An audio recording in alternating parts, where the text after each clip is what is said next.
समय हम देख रहे हैं 1 महीने से भी अब लगभग 1 महीने का ही समय चलिए मान लेते हैं हम लोग, तो ऐसे में अब बीजेपी कितने ग्राउंड पे कर देखा जाए तो ग्राउंड जीरो पे कितनी तैयारी के साथ डटकर अब मुकाबला कर रही है, क्योंकि आम आदमी पार्टी कह रही है हमने उम्मीदवार पहले उतार दिए, हम योजनाएं पहले लेकर आ गए, बीजेपी की तैयारी नहीं है। बीजेपी का देखिए उम्मीदवार चुनाव कम लड़ता है, उसका संगठन ज़्यादा चुनाव लड़ता है। और यू विल बी सरप्राइज कि आम आदमी पार्टी में संगठन नाम की कोई चीज़ नहीं है। मतलब जो पार्टी एक संगठन पे बनी, आप कह रहे हैं संगठन वहाँ नहीं है। हाँ, संगठन पे नहीं बनी, वो आंदोलन पे बनी। आंदोलन में तो हो सकता है अन्ना हजारे वाले आंदोलन में आप भी गई हो। जी मैंने कवर किया था वो, बिल्कुल जी होंगी जी। वैसे भी जाने का दिल करता था, वो इतना अच्छा था जी। लेकिन उसके बाद वोट उसको देना जरूरी नहीं है ना, क्योंकि वो जो अन्ना आंदोलन था वो राजनीति का नहीं था। अन्ना जी ने खुद कह दिया था कि इसने पार्टी बना के बहुत बड़ी गलती की है। तो ये रियलाइजेशन जैसे आप अभी बता रहे हैं कि पार्टी बना के बहुत बड़ी गलती की, तो ये काफ़ी समय बाद आपको रियलाइजेशन हुआ कि कुछ यहाँ पे जो चीज़ें होनी चाहिए थी वो ठीक से नहीं हो पाई हैं? देखिए ऐसा है कि मैं 2020 में विधायक बना जी, ठीक है, और उसके बाद 1.5 साल कोरोना आ गया, ठीक है, सब काम सारे स्लो हो गए, लोग ही घर बैठ गए, बिल्कुल। और 9 महीने पहले मैंने इस्तीफा दे दिया। 2-2.5 साल मेरे पास पीरियड बचा, उस 2-2.5 साल में इतना काम हुआ है इस विधानसभा में जितना 20 सालों में नहीं हुआ। जी, ठीक है, आप जैसे कुछ गिना पाएँ क्या क्या काम, जैसे आप बता पाएँ कि जिन रोडों से आप आई हो वो सब हमारे बनाए हुए हैं। और उसके बाद हमने, जब मैं मंत्री बना तो मैंने पटेल नगर का सबसे पहले ध्यान रखा। मैंने एक 700 करोड़ रुपए का टेंडर कराया, जो जिसका काम था कि जखीरा वाला एक यूजीआर है जो 20 साल से बंद पड़ा था, वो बहुत बड़ा यूजीआर है, फुटबॉल के मैदान से भी बड़ा यूजीआर है। अच्छा। उसको ठीक करके और वहाँ से पाइपलाइन नहीं डाल के, क्योंकि ये सारी पाइपलाइनें गल चुकी हैं पानी की, जी, जगह जगह जाती है। किसी ने आपको बताया कि सीवर का पानी क्यों आता है? लीकेजेस थी, काफ़ी सारी थी, इस वजह से यहाँ पे जो हमने बात किया लोगों से, उनका यही कहना था कि लीकेजेस बहुत ज़्यादा हमने एक थे। सर्वे कराया जी, कि पोजिशनिंग ऑफ द पाइप का, तो पता लगा कि कहीं 60% कहीं 80% पाइप गल चुके हैं, जंग लग चुका है, उसमें छेद हो चुके हैं। जी, यानी कि हम 1 घंटा का पानी भेजें तो उसके पास 20 मिनट पहुंचता है, पानी डेप्रिशिएट हो जाता है। वो सारी पाइपें, इसलिए पटेल नगर विधानसभा क्षेत्र का, चाहे वो गुलशन चौक हो, गायत्री कॉलोनी हो, बलजीत नगर हो, रंजीत नगर हो, या थान सिंह नगर हो, या पंजाबी बस्ती थान सिंह नगर हो, पंजाबी बस्ती बलजीत नगर हो, सब में नए पाइपलाइन से नए कनेक्शन सबको मिलेंगे। और ये काम मैंने शुरू करा दिया, ये काम हो रहा है। जब मैंने काम ये इस्तीफा दिया था तो उस योजना को अरविंद केजरीवाल ने रोक दिया था, लेकिन मैंने एलजी साहब को नॉक कर करके उसे शुरू करा दिया।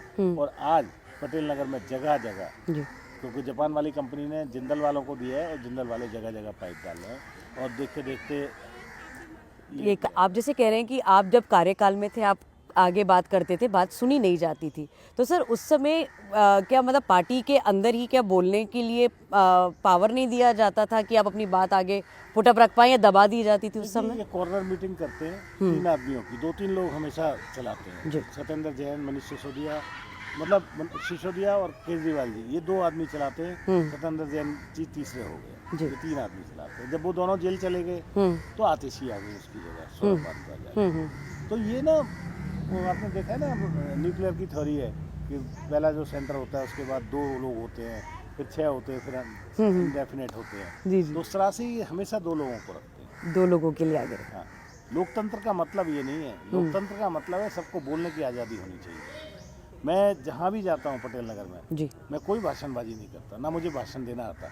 मैं हमेशा लोगों को कहता हूँ मैं आपके बीच आया हूँ, आप मुझे ये बताओ कि पुराने कामों में मेरे क्या क्या कमियाँ थी, ताकि मैं इम्प्रूव कर पाऊँ। क्योंकि लोगों के पास, मुझे नहीं लगता कोई चॉइस है, ठीक है, तो वो इम्प्रूव करने की बातें पूछता हूँ, उनके सुख दुख समझता हूँ, और उसके बाद जो मैं समझा सकता हूँ उसके लिए वो मैं समझाने की कोशिश करता हूँ, इतना सा काम। तो राजकुमार जी, आप अब आ गए हैं बीजेपी में, प्रवेश रत्न जो पहले बीजेपी में थे अब वो आम आदमी पार्टी में, और वही दोनों कैंडिडेट अलग बैनर से एक ही विधानसभा सीट पे दोबारा आमने सामने हैं।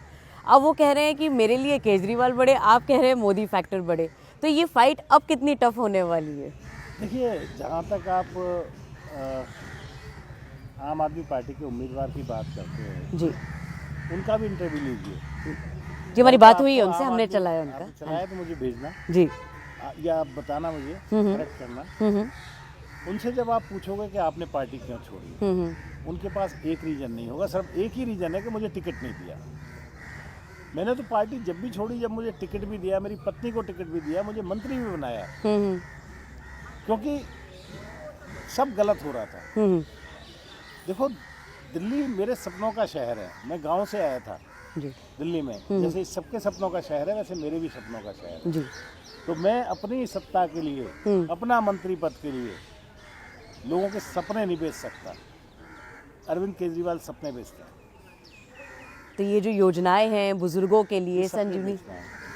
अच्छी, हम लोग संकल्प पत्र लेके आने वाले हैं, जी लेकिन हम लोगों की मोदी जी ने जहाँ जहाँ कहा है, जिन राज्यों में भी कहा है, जो भी योजना कहा है, ये महिला सम्मान की बात करते हैं, नाम रख दिया महिला सम्मान योजना। जी और कभी कि आपने सुना है कि किसी मुख्यमंत्री के ड्राइंग रूम में किसी महिला को, लड़की को, और वो भी राज्यसभा सांसद हो, उसको गुंडे से पिटवाया गया हो? कभी कहीं सुना है आपने? कभी किसी किताब में, किसी फिल्म में, किसी नॉवल में कहीं ये पढ़ा है कि एक मुख्यमंत्री शराब के साथ शराब फ्री बांटता है? ये सब कुछ नया है। कभी तो सर कहीं ये सुना है हरियाणा आपने में कि भी तो आपकी सरकार है, अगर नहीं सर कभी मुझे आपने मुझे एक सुना बात है? का जवाब दे सर, सुनो, कभी आपने हरियाणा सुना में भी है तो कि सरकार है। मुख्यमंत्री के लिए उम्मीदवार हो, हाँ हाँ वो खंबे पे चढ़ के लाइट काटता है, हाँ, और फोटो खिंचवाता है? हाँ। ये सब धोखा हुआ है लोगों के साथ।